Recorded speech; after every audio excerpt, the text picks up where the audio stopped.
ভগবত ভক্তজন, সায়ংকালীন সত্রে আমাদের আলোচ্য বিষয় শ্রীমদ্ ভাগবত গীতা দ্বিতীয় অধ্যায় সাংখ্যযোগ। গীতার আলোচনা করার পূর্বে একটি ভজন পরিবেশন করছেন সুমনা মা।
ভগবত ভক্তজন, এখন আমরা দ্বিতীয় অধ্যায়ের কয়েকটি শ্লোক সমবেতভাবে পাঠ করব। আমরা 65 নম্বর শ্লোক থেকে সমবেতভাবে পড়ব। দ্বিতীয় অধ্যায় সাংখ্যযোগ 65। ওম নমো ভগবতে বাসুদেবায়।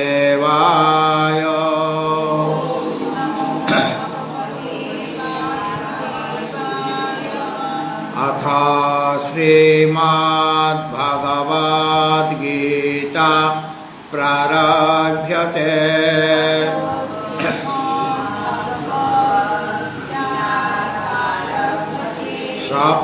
द्वितीयोऽध्यायः सांख्ययोगः। श्रीभगवानुवाच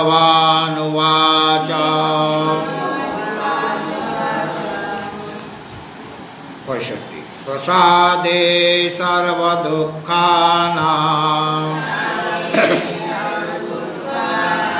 हानिरस्योपजायते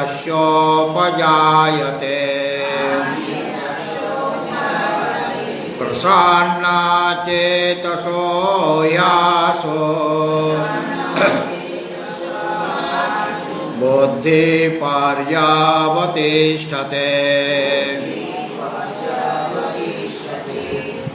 नास्ति बुद्धिरयोक्तस्य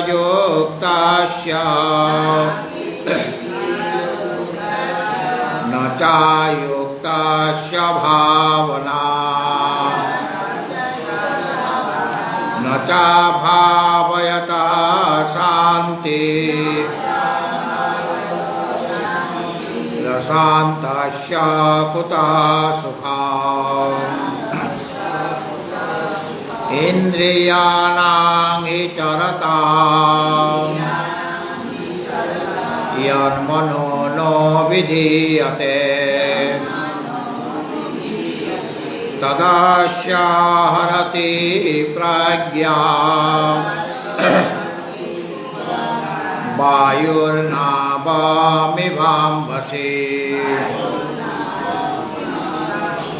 तस्माद्यस्य महाबाहो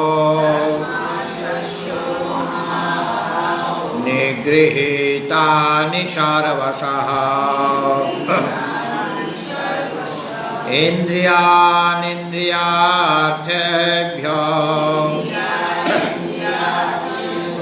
तस्य प्रज्ञा प्रतिष्ठिता या निशा सर्वभूतानां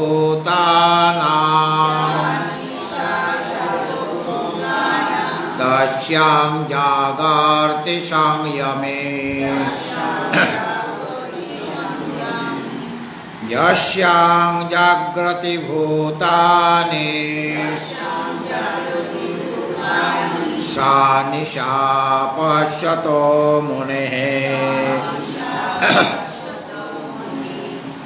भगवत भक्तजन आज 69 নম্বর শ্লোক নিয়ে আলোচনা চলবে। এর পূর্বে বলা হয়েছিল যে যার ইন্দ্রিয়গুলি নিগৃহীত হয়েছে মানে সংযত হয়েছে সর্বতভাবে ইন্দ্রিয় মন, এবং কোথা থেকে সংযত হয়েছে? ইন্দ্রিয়ের বিষয় থেকে ইন্দ্রিয়গুলি নিগৃহীত হয়েছে মানে সংযত হয়েছে, তার প্রজ্ঞায় প্রতিষ্ঠিত হয়েছে বলে বুঝতে হবে। আর এখানে বলা হচ্ছে যে দুই রকমের লোক এই জগতে আছে। এক হচ্ছে বিষয়ী লোক, বিষয় চিন্তন করে, আরেকজন আত্মচিন্তন করে। তাদের প্রকৃতি দুই রকম, তাদের স্বভাবও দুই রকম। দিবা আর রাত্রির মতো। নিশা মানে রাত্রি, আর দিবা, দিবা মানে দিন, দিবস, অনেক নাম। ইংরেজিতে ডে, আর সংস্কৃতে দিন, দিবস, আর কি বললাম, দিবা, হ্যাঁ, শোভা, কি হিন্দিতে সুবা, আচ্ছা সুবা, যাই হোক। দিন আর রাত্রি, রাত্রিবেলায় অন্ধকারে সমস্ত কিছু আবৃত হয়ে থাকে, এই জন্য আমরা সেই জিনিসগুলি থাকলেও দেখতে পাই না। রাত্রিবেলা অন্ধকার থাকে কিনা? আর অন্ধকারে আমার এই টেবিলে মনে করুন ঘড়ি আছে, কলম আছে, বই আছে, আরও কিছু আছে, ফুল আছে, এইগুলো দিনের বেলা দেখা যায়। আর রাত্রি মানে এখানে লাইট জ্বলছে বলেই আমরা সব দেখতে পাচ্ছি, কিন্তু যদি অন্ধকার থাকে তাহলে পরে এই জিনিসগুলি দেখা যাবে? অন্ধকারে আছে জিনিসগুলি, কিন্তু দেখা যাচ্ছে না। কিন্তু দিনের বেলা সেগুলি স্পষ্ট হয়ে যায়, কোনো আবরণ নাই, ওই অন্ধকারে ওকে ঢেকে রেখেছিল। হ্যাঁ, অন্ধকারের দ্বারা বস্তুগুলি আচ্ছন্ন হয়ে আছে রাত্রিবেলায়। আর দিনের বেলায় সূর্যের আলোতে ওগুলি প্রকাশিত হয়ে গেছে, যে বস্তুটা আছে তাকে আমি দেখতে পাচ্ছি। আমাদের যে আগমন এই সংসারে, কিসের জন্য আগমন, কি জন্য মানব শরীর লাভ করেছি? পরমাত্মাকে দর্শন করার জন্য, ভগবত দর্শন করার জন্য এই শরীরটা।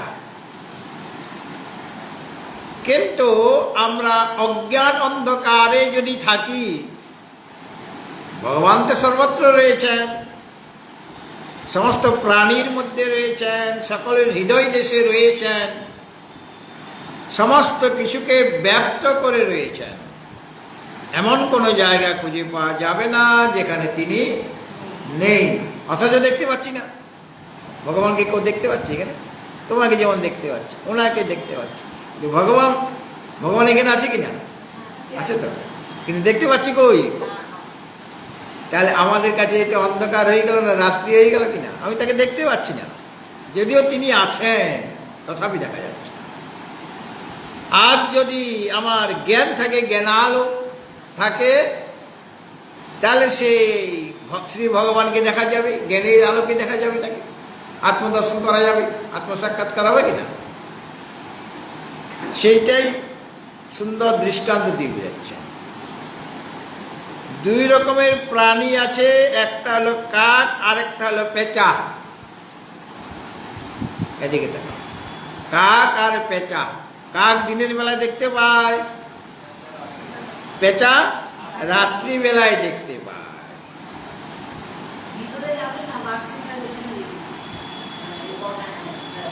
তাহলে কাক দিনের বেলা সে সব কিছু দেখতে পাচ্ছে, কিন্তু রাত্রিবেলায় কাক দেখতে পাবে না। আর পেঁচা দিনের বেলা তার অন্ধকার নিশা হয়ে যাচ্ছে, দিনটা তার কাছে নিশা। কার কাছে? পেঁচার কাছে।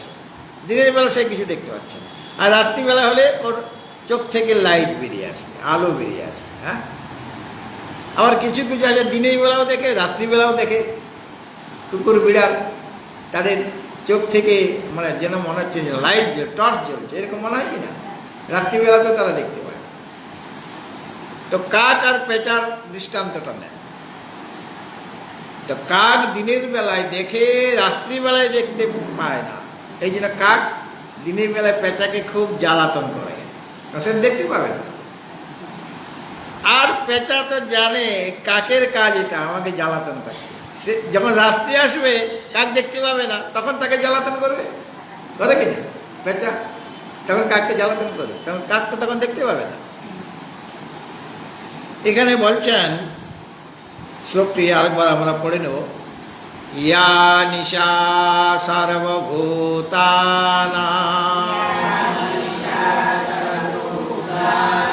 তস্যাং জাগর্তি সংযমে যস্যাং জাগ্রতি ভূতানি সা নিশা পশ্যতো মুনেঃ। সর্বভূতানাং ইয়া নিশা, সমস্ত প্রাণীর কাছে যেটা রাত্রি স্বরূপ, মানে দিনের বেলা তো তাদের রাত্রি। হ্যাঁ, ইয়া নিশা সর্বভূতানাং, সমস্ত ভূতের পক্ষে যেটা নিশা মানে রাত্রি স্বরূপ, অন্ধকার স্বরূপ, রাত্রিবেলা অন্ধকার থাকে। তস্যাং সংযমী জাগর্তি, সেখানে সংযমী মানে জিতেন্দ্রীয় পুরুষ, তারা জেগে থাকেন। যেখানে ঘুমিয়ে থাকে, রাত্রিবেলায় লোকে ঘুমায়, তো যেখানে ঘুমিয়ে আছে কে?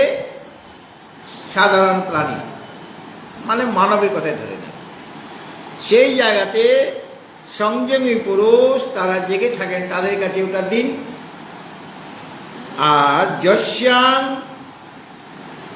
ভূতানি জাগ্রতি, আর যে সময়ে ভূতগণ যস্যাং মানে যেখানে অর্থাৎ অজ্ঞানরূপ রাত্রিতে ভূতানি জাগ্রতি, যে সময়ে ভূতগণ মানে প্রাণীগণ জেগে থাকে, সেখানে পশ্যত মুনে তত্ত্বদর্শী যে মুনি, তাদের পক্ষে সা নিশা, সেটা তাদের কাছে রাত্রি স্বরূপ হয়ে যায়। যা নিশা সর্বভূতানাং, প্রাণীগণের কাছে, সাধারণ প্রাণী তাদের কাছে নিশাটা কি? নিশা মানে রাত্রি মানে অন্ধকার। কিসের অন্ধকার? অজ্ঞান রূপ অন্ধকার। তা যারা অজ্ঞান অন্ধকারে আবৃত হয়ে আছে, তারা কি আত্মদর্শন করার জন্য চেষ্টা করবে? অজ্ঞান অন্ধকারে আবৃত হয়ে আছে সে, আর অজ্ঞান অন্ধকারে আবৃত হয়ে আছে বলেই সে যাকে দেখার কথা ছিল সে আবৃত হয়ে গেছে, অজ্ঞানের দ্বারা জ্ঞান আবৃত হয়ে আছে, এই জন্য তাকে তারা দেখতে পাচ্ছে না,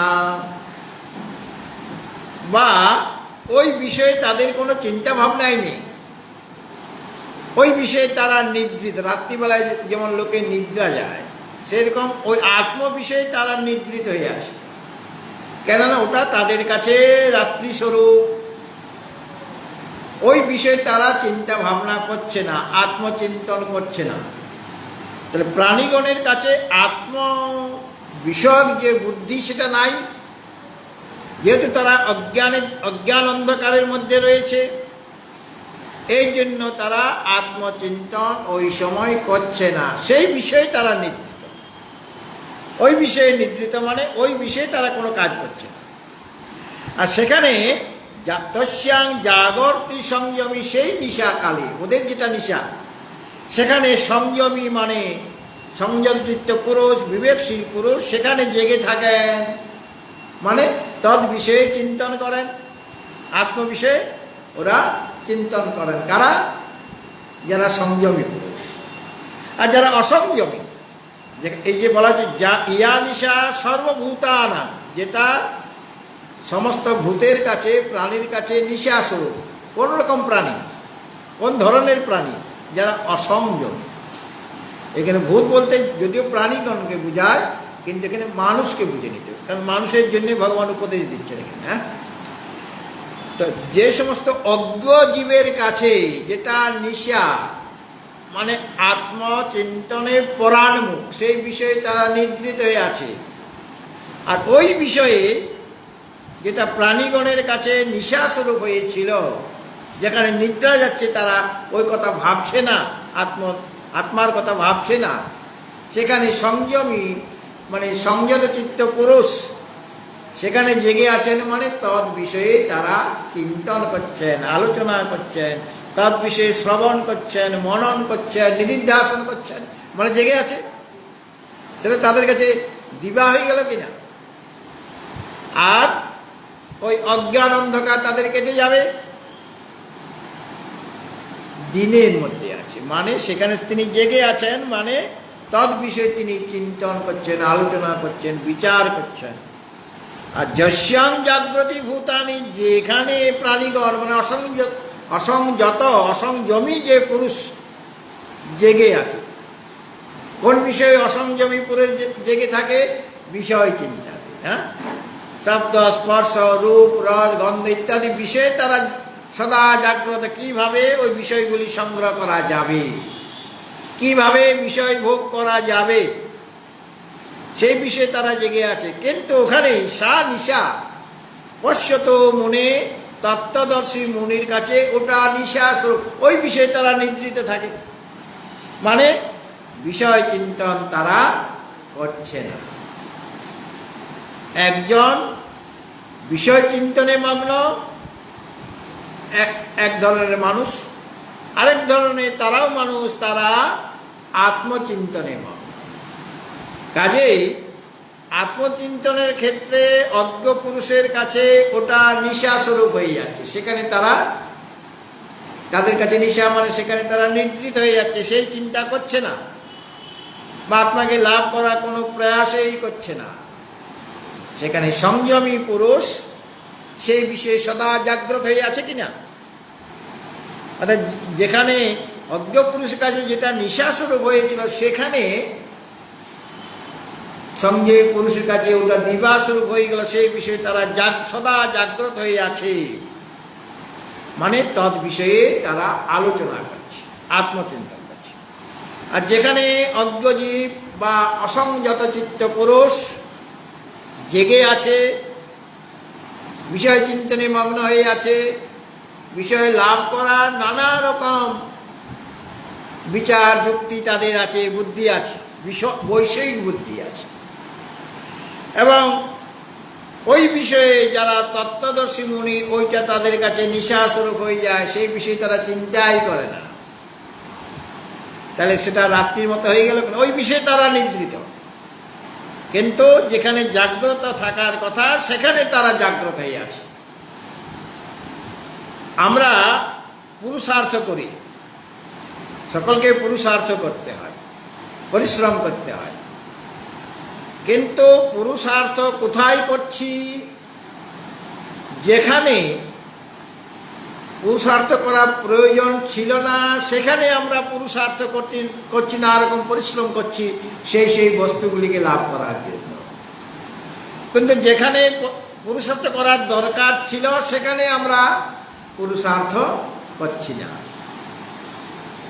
কোথায় পুরুষার্থ করার দরকার ছিল? নিজেকে জানার জন্য তোমার চেষ্টা করা দরকার ছিল। এই কারণেই তুমি মানব শরীর পেয়েছিলে, যেটা যাকে দর্শন করার জন্য আসা, সেই দর্শন তারা করছেন। কারা? যারা সংযমী পুরুষ। কিন্তু অসংযত চিত্ত পুরুষ ওই বিষয়ে একদম অনভিজ্ঞ, সেটা তাদের কাছে নিশাস্বরূপ হয়ে সেই বিষয়ে তারা নিদ্রিত থাকে। আমরা কঠোপনিষদ আলোচনা করার সময় দেখেছি, শরীরটাকে একটা রথের সাথে তুলনা করা হয়েছে, তাই না? আর শরীরের এই রথের মধ্যে রথের মালিক রথী বসে আছেন। আপনি কল্পনা করুন, অর্জুনের রথ মনে করুন, সেই রথের রথী হলেন অর্জুন, সে তো রথের মালিক। আর সারথী হলেন শ্রী ভগবান, আর তার ঘোড়া আছে। সারথী মানে ভগবান শ্রীকৃষ্ণের হাতে লাগাম আছে, লাগাম দিয়ে ঘোড়াগুলিকে তিনি যেভাবে যেদিকে যেতে বলবেন সেদিকে যাবে। কিন্তু রথীর ডিরেকশন, রথী যেভাবে বলবে সারথী সেইভাবে কাজ করবে। অর্জুন বলেছিলেন, উভয় সেনার মধ্যস্থলে আমার রথটি স্থাপন করা, হে অচ্যুত। অচ্যুত মানে ভগবান শ্রীকৃষ্ণ, সারথী তিনি ঘোড়াগুলিকে সেই দিকে নিয়ে গেলেন, যাতে করে উভয় পক্ষের সেনার মাঝখানে রথটিকে রাখা যায়, সেইভাবে তিনি রথটি রেখে দিলেন। রথীর ডিরেকশনের মতো তিনি কাজ করছেন। অনেক সময় সারথী রথীর ডিরেকশন মানেন না। যদি দেখে যে রথী ভুল ডিরেকশন দিচ্ছেন, সারথী যদি শিক্ষিত হয়, যদি সৎ সারথী হয়, তাহলে তিনি বুঝাবেন যে এটা কিন্তু ভুল করছে না, ওইটা আমার রাস্তা নয়, ওই রাস্তায় গেলে গাড়ি জ্যামের মধ্যে পড়ে যাবে, বা গর্তের মধ্যে পড়ে যাবে, বা পুলিশে ফাইন করে দেবে, ওই রাস্তা দিয়ে যাওয়ার উপায় গেলে ফাইন হয়ে যাবে, দণ্ড পেতে হবে, এরকম বলে কি না? তাকে বুঝায় কি না? সারথী বুঝাবে। সেরকমভাবে রথী তো রথটাকে পরিচালনা করবে, এই সারথী রথটাকে পরিচালনা করবে। তার হাতে দুইটা জিনিস আছে, লাগাম আছে হাতে, আর লাগামের সাথে সংযুক্ত হয়ে আছে ঘোড়াগুলি। ঠিক সেরকমভাবে এই শরীর, তাহলে পর শরীররূপী রথটা চলবে রথীর কথা মতো। এখন রথী কোন দিকে যেতে চাইবে সেটা বড় প্রশ্ন। দুইটা পথ আছে, আত্মপথ আর সংসার পথ বা বিষয় পথ। রথী যদি বলে আমি আত্মপথে যাব, তো সারথী সেইভাবে লাগাম ধরে টেনে ইন্দ্রিয়রূপী ঘোড়াগুলিকে সেই দিকে নিয়ে যাবে। আর রথী যদি বলে না, সংসারটাই ভালো লাগছে, এখন বিষয়ের দিকে রথটা চালাও, তাহলে সারথী সেরকম করবে। সারথীর কোনো উপায় নেই। ভগবত ভক্তজন সংযমী আর অসংযমী, যাদের বুদ্ধি বিবেকযুক্ত, যাদের মন সংযত, ইন্দ্রিয়গুলি বশীভূত, তারাই শান্তি লাভ করতে পারে, তারাই আনন্দ পায়, আর তারাই যিনি সর্ব অন্তর্যামী শ্রী ভগবান তাকে লাভ করতে পারেন। তমেব শরণ গচ্ছ সর্বভাবেন ভারত, তৎপ্রসাদাৎ পরাং শান্তিং স্থানং প্রাপ্স্যসি শাশ্বত।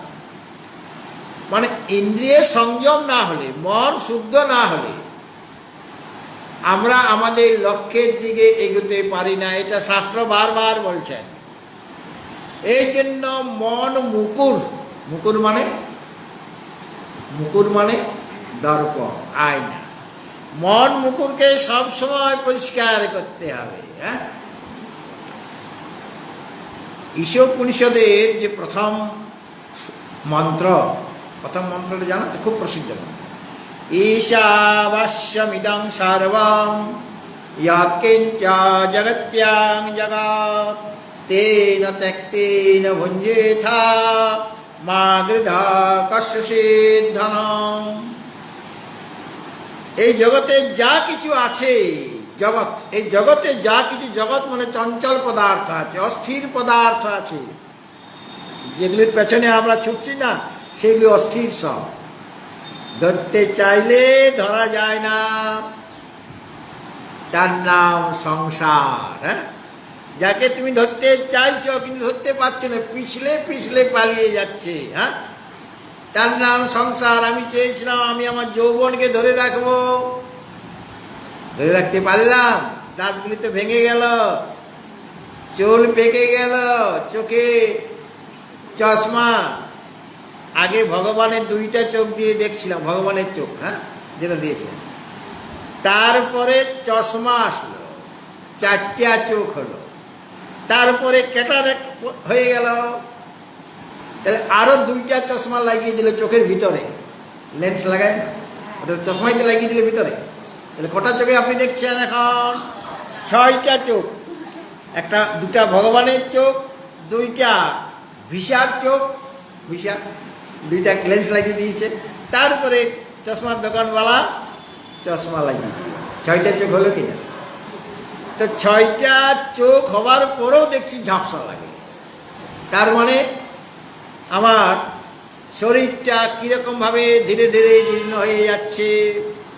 তাহলে শরীরটাকেও আমি ধরে রাখতে পারছি না, যৌবন তো ধরে রাখতেই পারছি না, বৃদ্ধ অবস্থা হয়ে যাচ্ছে। প্রথমে পৌঢ় অবস্থা আসলো, তারপরে সিনিয়র সিটিজেন হয়ে গেলাম। হ্যাঁ, সিনিয়র সিটিজেন হওয়ার পর সুপার সিনিয়র সিটিজেন, মানে আরও 80 বছর পার হয়ে গেলে তখন তাদের অনেক সুযোগ সুবিধা সরকারের দেওয়ার কথা, কিন্তু এখন দিচ্ছে না।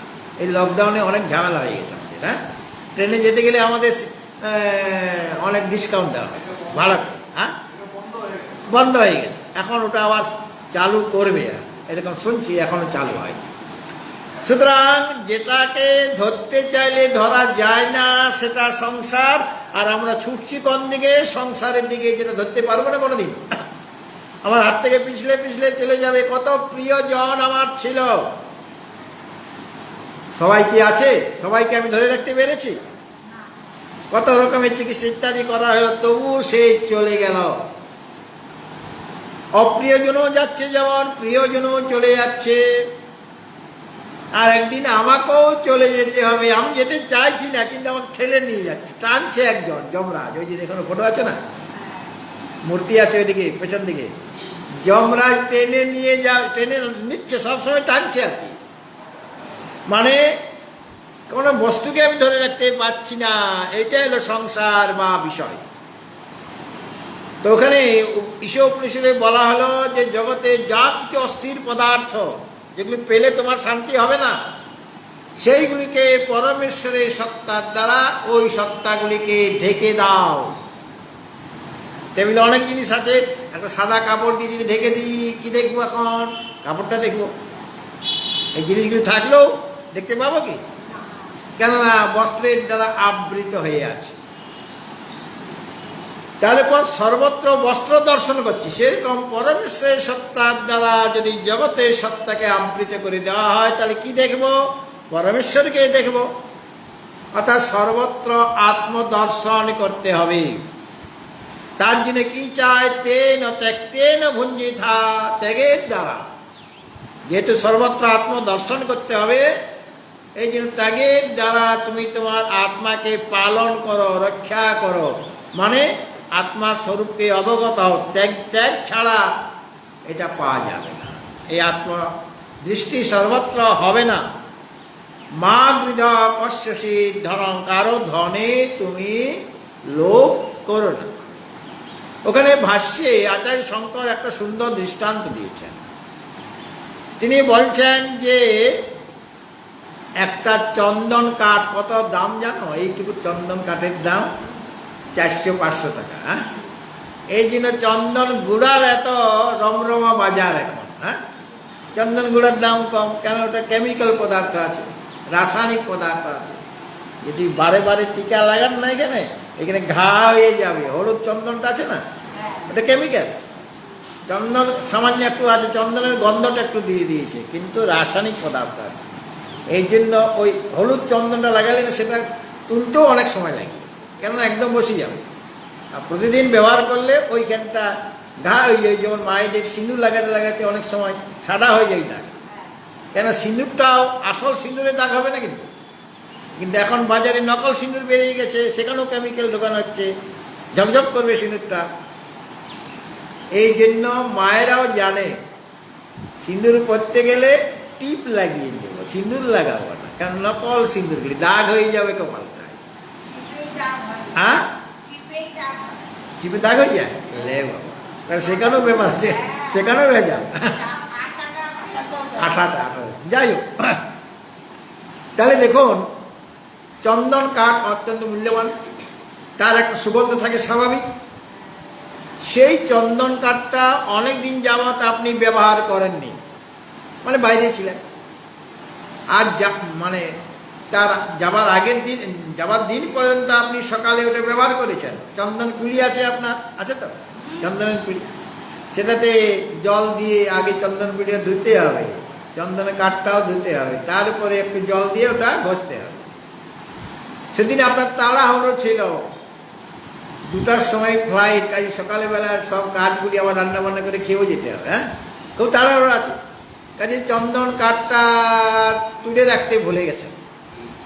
ওটা রাখার একটা জায়গা ছিল আপনার, শুকিয়ে তারপরে ভিতরে রাখা, কিন্তু সেই চন্দন কুড়ির মধ্যেই চন্দন কাঠটা রয়ে গেল, জলটাও আপনার মুছা হয় না তাড়াহুড়োর মধ্যে। আপনি ফিরলেন বোম্বে থেকে কতদিন পরে? 1 মাস পরে।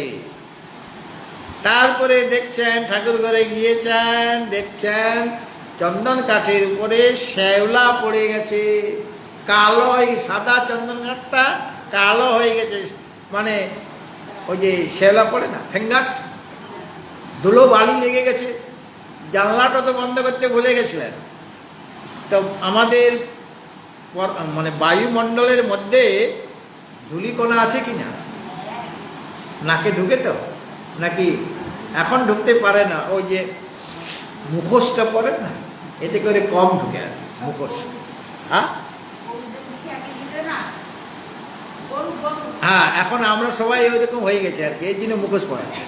কেননা আপনি বেশি কথা বলেন বলেই মুখোশটা পরা, মানে কেন মুখোশ পরতে বলছে, মাস্কটা কেন পরতে বলা হচ্ছে, যে খুব কথা বলে, এই জন্য মুখোশ পরিয়ে তা কথা বলতে পারবে। যাই হোক, সুতরাং চন্দন কাঠে ফ্যাঙ্গাস পড়ে গেছে, দাম খুব বেশি, সবে মাত্র কিনেছিলেন, 10 দিনেও হয় নাই, ওটা দুর্গন্ধ বেরোচ্ছে। তা আপনি কি চন্দন কাঠটা ফেলে দেবেন? আপনি কি করবেন? তার ফ্যাঙ্গাসটা ভালো করে জল দিয়ে পরিষ্কার করবেন, চন্দন কুড়িটা ভালো করে ধুবেন, আবার ওই চন্দন কুড়ির মধ্যে আর একটু জল দিয়ে চন্দন কাঠটা 4 দিক থেকে ঘষবেন। হ্যাঁ, 4 দিকেই তো ফ্যাঙ্গাস লেগে গেছে, 4 দিক দিয়ে ঘষে ঘষে যখন ঘষা হয়ে গেল আবার ধুয়ে নিলেন, সুগন্ধ বেরিয়ে আসবে কিনা? তাহলে কি সুগন্ধটা আপনি এখন চন্দনের মধ্যে দিলেন? কোনো ওই যে নানা রকম এখন গন্ধ স্প্রে করা যায়, তো চন্দন কাঠটার মধ্যে কি স্প্রে করলেন আপনি? স্প্রে করার দরকার নেই। ও সুগন্ধটাই তো ওর স্বাভাবিক ধর্ম, তাই না? সুগন্ধটাই তার স্বাভাবিক ধর্ম ওই চন্দন কাঠটা। কিন্তু যেটা দুর্গন্ধ বেরোচ্ছিল ওটা তো আরোপিত। ওই যে ধুলা বালি ময়লা পড়ে গেছে চন্দন কাঠের মধ্যে, জল লেগে গেছে, তার ফলে এই দুর্গন্ধটা সেটা কিন্তু আরোপিত হয়। চন্দন কাঠটা দুর্গন্ধ হয়ে যায়নি, তার মধ্যে যে ফ্যাঙ্গাস ট্যাঙ্গাস সেখান থেকে গন্ধ বেরিয়ে আসছে। দুর্গন্ধ সুগন্ধটাকে চেপে রেখেছে, সুগন্ধটা চন্দন কাঠ থেকে বেরোতে দিচ্ছে না, কেননা দুর্গন্ধ ও সুগন্ধটাকে আবৃত করে রেখেছে। এখন ওই ফ্যাঙ্গাস যখন ঘর্ষণের দ্বারা আপনি তুলে ফেললেন, চন্দন কাঠ পরিষ্কার হয়ে গেল। এখন চন্দন কাঠের যে স্বাভাবিক সুগন্ধ, স্বাভাবিক যে সৌরভ, সেটা বেরিয়ে আসবে। সেই রকমভাবে বর্তমানে আমাদের শরীরে, মনে, বুদ্ধিতে ফ্যাঙ্গাস লেগে গেছে। অনেক দিন ব্যবহার করিনি, ঠিক মতো ব্যবহার করিনি, উল্টো পাল্টো ব্যবহার করেছি। অর্থাৎ কেন ফ্যাঙ্গাস পড়ে গেছে? এই কাম, ক্রোধ, লোভ, মোহ, মদ, মাৎসর্য, এদের ফ্যাঙ্গাস। আর ইন্দ্রিয়গুলি অবশীভূত হয়ে গেছে দুষ্ট অশ্বের মতো। মন হয়ে গেছে অশুদ্ধ, অসুচি হয়ে গেছে মন। কেন? যেটা চিন্তন করতে নিষেধ করা হয়েছিল, ধ্যায়তে বিষান পুংস সঙ্গস্তে সুপজায়তে সঙ্গাত সঞ্জায়তে কাম কামাৎ ক্রোধ বিজায়তে ক্রোধাৎ ভবতি সম্মোহ সম্মোহাৎ স্মৃতি বিভ্রমা স্মৃতি ভ্রংসাৎ বুদ্ধিনাশো বুদ্ধিনাশাৎ প্রণশ্যতি। আমি কিন্তু ওই কাজটাই করে এসেছি অনেকদিন যাবৎ। কাজে ফ্যাঙ্গাস লাগবে কিনা? দুর্গন্ধ লেগে যাবে কিনা? দুর্গন্ধ লাগাতে আমার শরীর থেকে, আমার মন থেকে কীরকম গন্ধ বেরোচ্ছে? আমি পাপী, আমি তাপী, আমি দুঃখী, আমি খুব কষ্টে আছি, খুব যন্ত্রণায় আছি, আমি বুড়ো হয়ে গেলাম। এই সেদিন আগে আমি বাচ্চা ছিলাম, আজকে কি করে হঠাৎ করে বাতাসে কি আমি বুড়ো হয়ে গেলাম? এই যে কদিন আগে আমি বাচ্চা ছিলাম, এরকম মনে হয় কিনা? অনেক সময় যারা বুড়ো তারা যখন ইজি চেয়ারে বসে একটু চিন্তা করে না, তখন দেখে যে এই তো কদিন আগে তো আমি বাচ্চা ছিলাম, ওই তো প্রাইমারি স্কুলে যেতাম, ছোট্ট একটা ব্যাগ নিয়ে যেতাম, হ্যাঁ, কত মার খেয়েছি বাচ্চা বয়সে, আর আজকে কীরকম আমি বুড়ো হয়ে গেলাম। তাহলে আমি কি আসলে বুড়ো হয়েছি না বাচ্চায় আছি? অনেক সময় মানে সংশয় জেগেছে, আমি কি সত্যিকারে বুড়ো হয়ে গেছি নাকি এখন সে আগের মতোই বাচ্চাই আছে, হ্যাঁ, এরকম মনে হয় যায়। তো যাই হোক, এই ধরনের দুর্গন্ধ লেগে গেছে। আমি নিজেকে সামান্য জীব বলে মনে করছি। স্বামী বিবেকানন্দ বলেছেন, যিনি নিজেকে পাপী তাপী বলে মনে করেন, দুঃখী বলে মনে করেন, সেই আসলে নাস্তিক। আর যে নিজেকে মনে করেন আমার আনন্দের সীমা নাই, আমার কোনো পাপ নাই, তাপ নাই, আমি স্বাধীন, আমি উন্মুক্ত, আমি খুব ভালো আছি, আই এম ভেরি ফাইন। মোবাইলে বলতে পারে, কেউ যদি জিজ্ঞেস করে মা কেমন আছো গো, অনেকদিন দেখা হয় না, আর মহারাজ কি বলবো, কোমরে ব্যথা, চলতে পারছি না, রান্না বান্না ঠিক মতো দাঁড়িয়ে করতে পারছি না, চেয়ারে বসে কোনোরকমভাবে খাচ্ছি। তুমি আছো কেমন? বলে এই তো বললাম, কোমরে ব্যথা, পায়ে ব্যথা, মাথায় ব্যথা। তো তুমি ভালো আছো কিনা? বলে ওটা তো বলতে পারছি না, আই এম ভেরি ফাইন, এই কথাটা আমি আমার মুখ থেকে বেরোচ্ছে না, এত আমি কষ্টে আছি, এত যন্ত্রণা ভোগ করছি। এই হলো দুর্গন্ধ। আসলে আমার তো জরাবেদি নেই, প্রকৃতপক্ষে জরাবেদি আছে কি?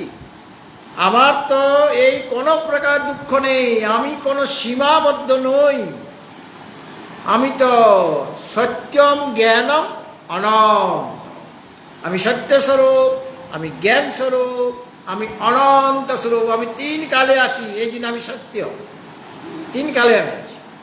আর আমি জ্ঞান স্বরূপ, আমার জ্ঞানের কোনো অভাব নেই, আমি জ্ঞান স্বরূপই। আর আমি অনন্ত, আমার কোনোদিন অন্ত হবে না, আমার সীমা আমার নেই। এইটা হলো সুগন্ধ। আসলে আমার সুগন্ধটা কি ছিল? চন্দনের মতো। তাহলে ওই যে ওটাকে আপনি ঘষেছেন চন্দন কাঠটাকে, তবে গিয়ে সুগন্ধটা, তার যে স্বাভাবিক সুগন্ধটা বেরিয়ে আসছে। সেরকমভাবে আমার শরীর থেকে, মন থেকে, বুদ্ধি থেকে দুর্গন্ধ বেরোচ্ছে। মানে আমার যেটা আমি নই সেরকম মনে হচ্ছে। আমি ক্রোধী, আমি লোভী, আমি কামী, আমি দুঃখী, পাপী, তাপী, এইগুলো হলো দুর্গন্ধ। আসলে এই দুর্গন্ধ আমার একটুও নেই। তাহলে এই যে দুর্গন্ধটাকে দূর করবো কেমন করে? বলে ঘষো, চন্দন কুড়িতে ঘষো। তুমি চন্দন কাঠ, ওকে তোমার ঘষতে হবে, ঘর্ষণ করতে হবে। কীভাবে ঘর্ষণ করব? বারবার শ্রবণ, বারবার মনন, বারবার নিদিধ্যাসন, এটা হলো ঘর্ষণ। তাহলে সুগন্ধটা বেরিয়ে আসবে কিনা, নিজের স্বরূপকে আমি জানবো কিনা, সেটা আমার স্বাভাবিক। ওই সুগন্ধটা হলো স্বাভাবিক। আমরা যে শিবরাত্রিতে ভগবানকে বা প্রতিদিন এই যে শিবের মাথায় জল দিই, কি বলেন? ওম ত্র্যম্বকং যজামহে সুগন্ধিং, তিনি সুগন্ধ। সুগন্ধ তার মধ্যে পুষ্টিবর্ধনম উর্বারুকমিব বন্দনান মৃত্যুর্মুক্ষ্যমামৃতা। ওম ত্র্যম্বকং যজামহে, হে ভগবান শঙ্কর, আমি তোমার সাথে এক হয়ে যেতে চাই। আমি কি শিবরাত্রিতে কি বলছি, বা শিবের মাথায় অভিষেক করার সময় কি বলছি? আমি তোমার সাথে আমি এক হতে চাই। তুমি শিব, আমি জীব হয়ে বসে আছি। আমিও শিবস্বরূপ, আমিও কল্যাণ স্বরূপ হতে চাই। তুমি কীরকম? সুগন্ধিং, তোমার মধ্যে সৌরভ আছে, সুগন্ধ আছে, আমার মধ্যে নেই। কাজে সেই সুগন্ধটা আমি লাভ করতে চাই। তুমি পুষ্টিবর্ধনম, পুষ্টিবর্ধন করো। আমরা খেলে পুষ্টি হয় কিনা? দুধ খাবো, মাখন খাবো, ছানা খাবো, ফল খাবো, তাহলে পুষ্টিবর্ধন হবে। আগের দিনে ঢেকি ছাটার চাল, ফ্যান ভাত হলে আর একটু নুন আর লঙ্কা হলে সবজি কিসের লাগে? আগেকার দিনে প্রাচীন যারা ঢেকি ছাটা চাল খেয়েছেন, তাদের মনে খুব কষ্ট, চেষ্টা করলেও ঢেকি ছাটার চাল আপনি পাচ্ছেন না। একদম সাদা সাদা চাল পাচ্ছেন, মানে এমন পালিশ করা হয়েছে, মানে চালের 12টা বাজিয়ে দেওয়া হয়েছে, তার আসল গুণাগুণ কিছুই নেই। সুতরাং আমার কি দরকার ছিল? সৌরভ, মানে পুষ্টিবর্ধনম। শরীরের পুষ্টি নয়, আমার মনের পুষ্টি চাই, আমার বুদ্ধির পুষ্টি চাই। শরীরটা তো তার মতো চলবে, তাকেও সুস্থ রাখা দরকার। তো ভগবানের পূজা করলে আমার শরীরটাও ভালো থাকবে, সুস্থ থাকবে, তারও পুষ্টি হবে। এবং মনের পুষ্টি বিধান করবেন, বুদ্ধির পুষ্টি বিধান করবেন। মনের পুষ্টি কীরকম? যে মনটা অসুচি ছিল তাকে সূচি করে দেবেন, পবিত্র করে দেবেন। যে বুদ্ধিটা স্থূল ছিল সেটাকে সূক্ষ্ম করে দেবেন। স্থূল বুদ্ধি মানে বিষয়ের দিকে ধাবিত হওয়া, আর সূক্ষ্ম বুদ্ধি মানে সূক্ষ্ম আত্মাকে যিনি নিশ্চয় করেন, এটাই আমার কাছে প্রাপ্য, এটাকেই লাভ করতে হবে, সেটা হলো সূক্ষ্ম বুদ্ধি। তাহলে বুদ্ধির সূক্ষ্মতা চাই, মনের পুষ্টি চাই, বুদ্ধির পুষ্টি চাই, ইন্দ্রিয়ের পুষ্টি চাই। ইন্দ্রিয়গুলি দুর্বল কখন? যখন সে বিষয়ের দিকে যাবে। আর ইন্দ্রিয়গুলি সবল কখন? যখন সে ভিতরে প্রবেশ করবে, হৃদয় গুহাতে প্রবেশ করবে। হৃদয় গুহাতে যে পরমাত্মা রয়েছেন তার রূপ দর্শন করবে, তাকে স্পর্শ করবে, তার সুগন্ধ গ্রহণ করবে। তো শিব কিরকম? পুষ্টিবর্ধন। আর উর্বারুকমিব বন্দনাথ, উর্বারুক একটা ফল, ওই কাকুর জাতীয় ফল। ওটা যখন কচি অবস্থায় থাকে, কাকুর দেখেছেন তো? কাকুর ফল শশার মতো, হ্যাঁ, কাকড়ি বা ফুটি বললে আরো সুন্দর। ফুটি, যেটা ফুটিটা ফেটে যায় কিনা, ফুটি ফাটা বলি না। আজকে রোদটা একদম ফুটি ফাটা রোদ বলি কিনা, অনেক সময় ফুটি ফাটা রোদ মানে ফেটে গেছে। তো কাকড়ি বা ফুটিয়ে ধরুন, আমাদের ওখানে কাকড়ি বলা হয়েছে। তো কাকড়ির যখন ছোট আছে, কচি আছে, তখন ওই গাছের লতার সাথে ওই উর্বারুকের মানে কাকড়িটার যে বৃন্ত, সেটা যুক্ত হয়ে আছে, গাছের সাথে লতার সাথে যুক্ত হয়ে আছে। ওই কাকড়িটা যখন পরিপক্ক হবে, তখন আপনা আপনি ওখান থেকে মুক্ত হয়ে যায় কি না, তাকে তোলার দরকার হয় না, কাকড়িটা আলাদা হয়ে যাবে। মানে লতা থেকে বৃন্তটা আলাদা হয়ে যাবে। পেটে বেরিয়ে আসবে, মানে লতা থেকে বেরিয়ে আসবে পেকে গেলে। যেমন আম আর কি, আমটা কচি অবস্থায় ডালের সাথে লেগে আছে, বৃন্তের দ্বারা ডালের সাথে লেগে আছে, আর পেকে গেলে ওটা ওখান থেকে পড়ে যায় কেন ঢপাস করে। আর আমরা হরিদ্বারে আম গাছ অনেক আছে, ভোরবেলায় ওই আমগুলি পড়ে, বেলগুলি পড়ে, বেল গাছে আছে। আর আমি ভোর 4টায় উঠি, সব রেডি আছি, ধপা শুনলেই ছুটবো। আম পড়লো, ধপা ছুটে গেলাম, দেখলাম একটা পাকা আম। আরেকবার ধপা, দেখলাম একটা বেল পড়ে আছে। হ্যাঁ, অন্যরা তো ঘুমাচ্ছে, তখন 4টায় ঘুমাচ্ছে, তাদের তখন নিশা। আর আমি ওই সময় সব জোগাড় করে নিয়ে ঘরে ঢুকালাম। তারপর ওদেরকেই দেবো, আমি যারা ঘুমিয়েছিল তাদেরকে আমি দেবো, আমি একা সব খাবো না। কিন্তু আমরা তো মানে আমি বলার উদ্দেশ্য যে কাকড়িটা যেমন পেকে গেলে সে তার লতা থেকে আলাদা হয়ে যায়, মানে বন্ধন মুক্ত হয়ে গেল, সেরকম আমি সংসারের সাথে আবদ্ধ হয়ে আছি। ভগবান শিবকে বলছি আমি যে আমি সংসারের মধ্যে বন্ধন হয়ে আছি উর্বারুকের মতো। উর্বারুক ইব বন্ধনান, সেই বন্ধন থেকে আমাকে মুক্ত করো। ত্রম্বকং যজামহে সুগন্ধিং পুষ্টিবর্ধনম উর্বারুকমিব বন্ধনান, উর্বারুকের মতো আমাকে বন্ধন থেকে মুক্ত করো। কোথা বন্ধনটা কি? মৃত্যুটা, মৃত্যুর মুক্ষিয়ম অমৃতাৎ। মৃত্যুর হলো সংসার, মৃত্যুযুক্ত এই সংসার সাগর থেকে যে বন্ধন হয়ে আছি তার থেকে আমাকে মুক্ত করো। মা অমৃতা, অমৃত থেকে আমাকে মুক্ত করে দিও না, মানে অমৃত থেকে আমাকে বঞ্চিত করে দিও না। এই যে আমাদের আকুতি, যে আমার যত অশুদ্ধি আছে, যত দুর্গন্ধ আছে শরীরে, মনে, বুদ্ধিতে, ইন্দ্রিয়ে, সেগুলি ঘর্ষণ করতে হবে। ঘর্ষণ করার পদ্ধতি ভাগবতে বলেছেন নবদা ভক্তির কথা। অর্চনং বন্দনং দাস্যং সক্ষম আত্ম অর্চনং বন্দন শ্রবণং কীর্তনং বিষ্ণু স্মরণং পাদসেবনম অর্চনং বন্দনং দাস্যং সক্ষম আত্মনিবেদন। এই যে 9 প্রকার ভক্তি, এটাও নিজেকে ঘর্ষণ করা, তবে গিয়ে শুদ্ধ হবে, আমার মন বুদ্ধি শুদ্ধ হয়ে যাবে। হ্যাঁ, আর সুগন্ধ তখনই বেরিয়ে আসবে। আমার যে প্রকৃত স্বরূপ, সেই স্বরূপটা সৌরভ বা সুগন্ধ বেরিয়ে আসবে। অর্থাৎ আমি নিত্য, আমি শুদ্ধ, আমি বুদ্ধ, আমি মুক্ত স্বভাব। আর বেদান্তের দৃষ্টিতে ঘর্ষণ হলো বারবার শ্রবণ করো, বারবার মনন করো, বারবার নিধিধ্যাসন করো। সুতরাং এইভাবে আমাদের সৌরভ বেরিয়ে আসবে। যারা সংযমী পুরুষ, তাদের শরীর থেকে তাদের সৌরভ সুগন্ধে বেরিয়ে আসছে। সুগন্ধটা কি? যে আমি নিত্য, আমি শুদ্ধ, আমি বুদ্ধ, আমি মুক্ত, এই রকম সৌরভ। আর অজ্ঞজীব যারা অসংযমী, তাদের থেকে দুর্গন্ধে বেরোচ্ছে। সেই দুর্গন্ধটা কি?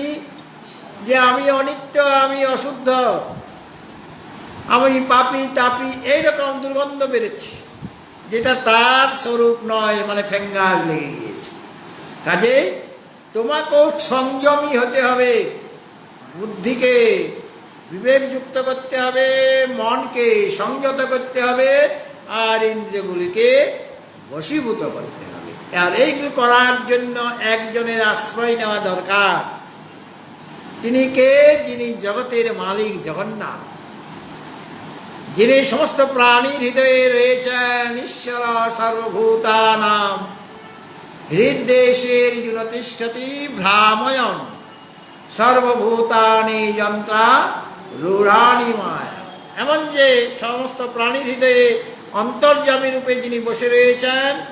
তমেব শরণং গচ্ছ সর্বভাবেন ভারত, সেই অন্তর্যামী পুরুষ, হৃদয় বিহারী যে পুরুষ। আমরা বৃন্দাবনের কৃষ্ণকে কি বলি? বঙ্কু বিহারী বলেন কি না? তার নাম কি? বঙ্কু বিহারী। এই জন্য অনেকে নাম দেখবেন বঙ্কু।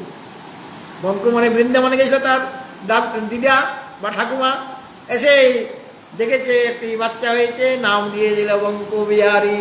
আর যদি মেয়ে হয় বলবে রাধা রানী কি জয়, বলে দেবে কিনা? রাধা রানীও রেখে দিল নাম, বঙ্কু বিহারী নাম রেখে দিল, বৃন্দাবনে গিয়েছিলেন। সুতরাং যে কোনোভাবে হোক সংযত হতে হবে, মানে বুদ্ধি, মন, ইন্দ্রিয় সব সংযত হবে।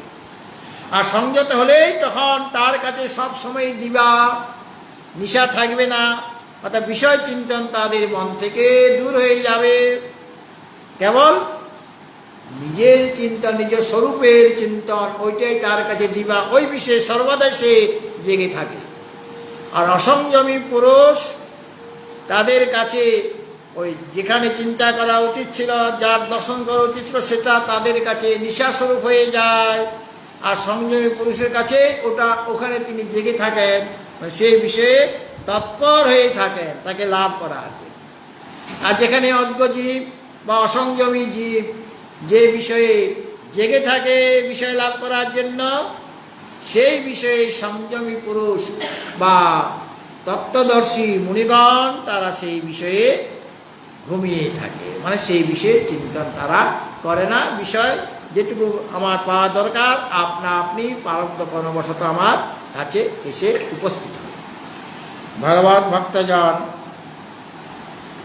আগামীকাল এর পরবর্তী শ্লোক বলবো, আলোচনা করব। পরবর্তী শ্লোকটা খুব সুন্দর শ্লোক, খুব মিষ্টি শ্লোক, মধুর শ্লোক। এটা নিয়ে আলোচনা আগামীকাল হবে। সংসার